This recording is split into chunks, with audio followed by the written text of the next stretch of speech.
I'm Dana, and this is Ben with Kokopelli Real Estate and Property Management, and today we're going to discuss House Bill 25-1249. This is the security deposit bill that came into effect starting January 1st, 2026. Before we get into this, we just want to reiterate, this is not legal advice. Please do your own research. This is just us going over the bill, how we interpret it.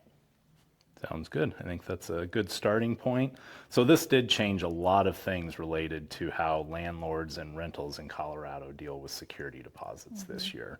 What's kind of the major takeaways that we have from this bill that affect landlords here in Grand Junction and throughout Western Colorado? Documentation is key. Make sure that whenever you have a security deposit that you are documenting from the time the tenant moved in until the time the tenant moves out and you have fully returned their deposit. Pictures, videos, checklists, whatever you have to do, receipts, documentation is key. And that's one point that the bill actually specifically addresses now is you have to provide an itemized list of damages and deductions from the security deposit. And those really should be backed up with specific pictures, video, and things that you can fall back on and show that that property had deteriorated substantially under the tenant's occupancy, correct? Yep. So starting from the beginning, it's very important to know what is in your lease. So the current law states that you have 30 days to return that deposit. Unless it is explicitly written in your lease, you can have up to 60 days to return that deposit. So check what your lease says, whether it's 30 or 60 days to know your time frame to return that deposit. And just a tip that we always look at with 60 days, we use 60 days in our leases. Specifically because of utility bills, that a lot of the time utility cycles, they bill a month behind. So if you return that deposit within 30 days, there's a good chance there could be an unpaid utility bill, water bill specifically on that property. Make sure that you read through the bill, as some of these you may need to seek legal advice like we had mentioned before, especially when it comes to the definitions of wear and tear, the definition of damage, and the definition of cleanliness. And one thing that has changed is now Colorado actually has a limit, or I guess an age limit on carpet. Which is now 10 years. That was never defined before. Now, anything over 10 years, you cannot, it doesn't matter if it's damaged or not. If the carpet is over 10 years old, or if you can't prove how old the carpet is, you cannot charge for damages to the carpet, which is kind of a new provision in the law. And remember, with the security deposit bill, you can charge a security deposit that is equivalent of 2 months' rent. So an easy explanation or easy math, if the property rents for $2,000 a month, you can charge a $4,000 deposit. That is the most that you can charge. You don't have to charge that full amount if you don't want to, but you cannot charge over an equivalent of 2 months' rent. And interestingly enough, on those points, a lot of people are using AIs now, Gemini, ChatGPT, things like that, to interpret some of these laws and get legal advice. All the AIs currently are providing very bad advice on this law. There's a few points that we run into consistently, and this is not in the current law. This was from prior versions, things that were put in newspapers, social media groups, but these provisions are not in the law. So most AIs will tell you you can only charge 1 month's rent. That is not correct. Some other things that the AIs may tell you is that you can have to accept installment plans. That again is not correct. So there's a couple things in there that you really need to read House Bill 25-1249 before you go to ChatGPT or whatever the AI is and really understand that bill. So especially with now that this should have been done all the time, but especially with this new law, documentation is really important. What are some suggestions for landlords on how they deal with documentation? So making sure that you have multiple forms of documentation is important. Photos is one form, videos, and then also having some form of a written checklist so that you have multiple ways of documenting the property so that if there is a discrepancy, you can compare the two or the three. And I think the key too is now this law really makes it where those need to be time stamped and dated so that you can prove that what you took was before the tenant moved in, so that you can show that there were substantial damages to the property. Having documentation before the tenant moves in, when the tenant moves in, at mid-lease, and then at lease renewal or at move out is important because it shows the progression of the property. You can compare whether there was a hole in the wall when the tenants moved in versus when the tenants moved out, and so on and so forth. And on the topic of move out, one thing this bill now does is it gives tenants the right to do a walkthrough with you. Tell us about that and how that works. So the tenants can request to do a walkthrough with you as the property manager or the landlord.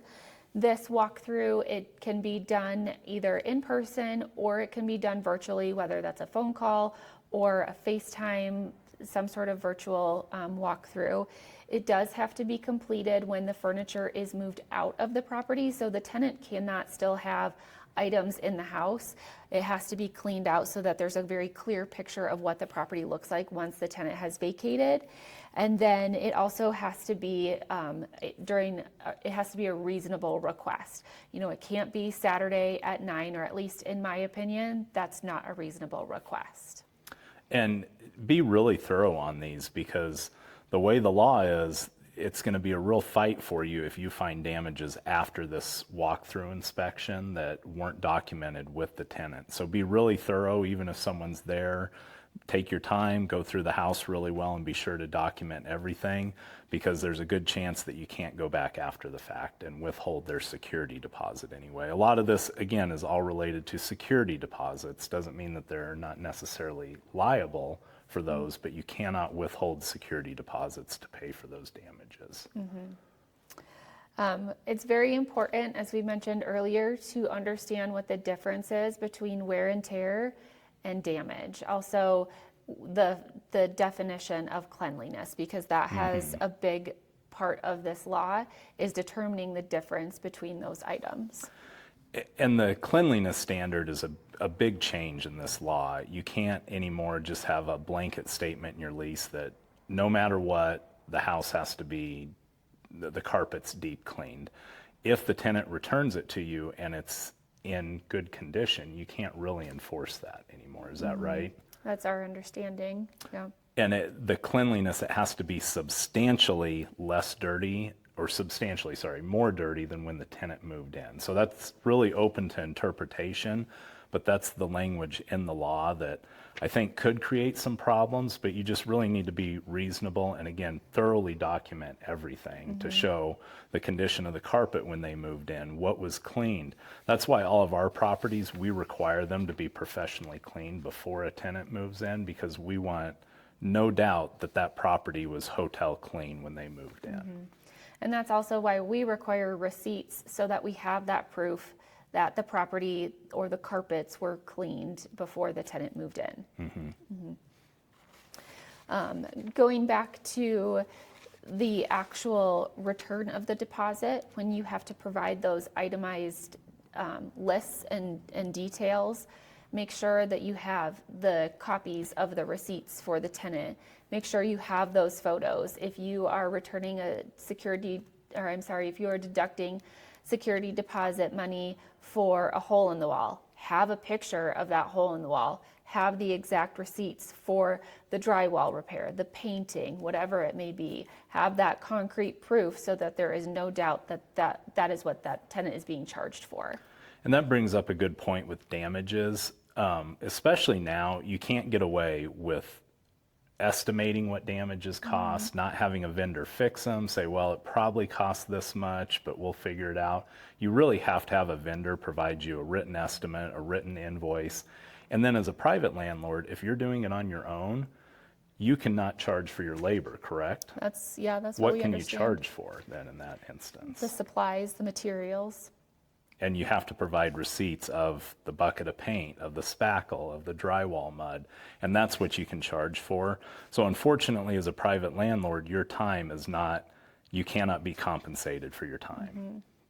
And that's also one of the other reasons that we choose to use the 60 days to return the deposit, sometimes it can take a little while to get vendors out to the property. So that just allows us a little bit of extra time to get proper estimates on a repair. Yeah, that's a good point. I mean, that 60 days, not just the utility bills, but just getting the work done and making sure that you have a little bit of breathing room to get vendors out there and get their invoices back too, because vendors don't always bill you same day work's done too. Tell us a little bit about the returning of the security deposit if a tenant feels it is held in bad faith.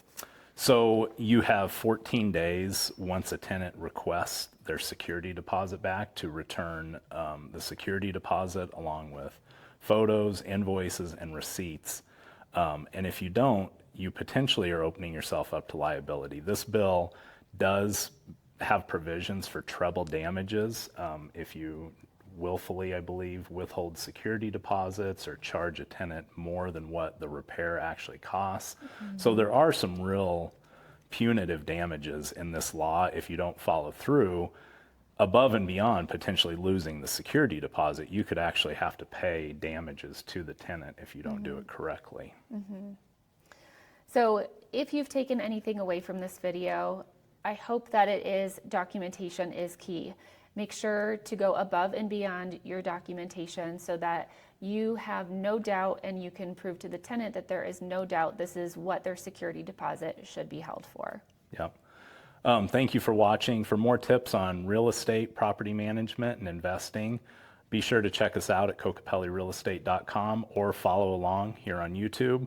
We put out videos like this and try and keep owners and private landlords up to date on what's going on, and some great tips on how to invest successfully and run successful rentals in Colorado.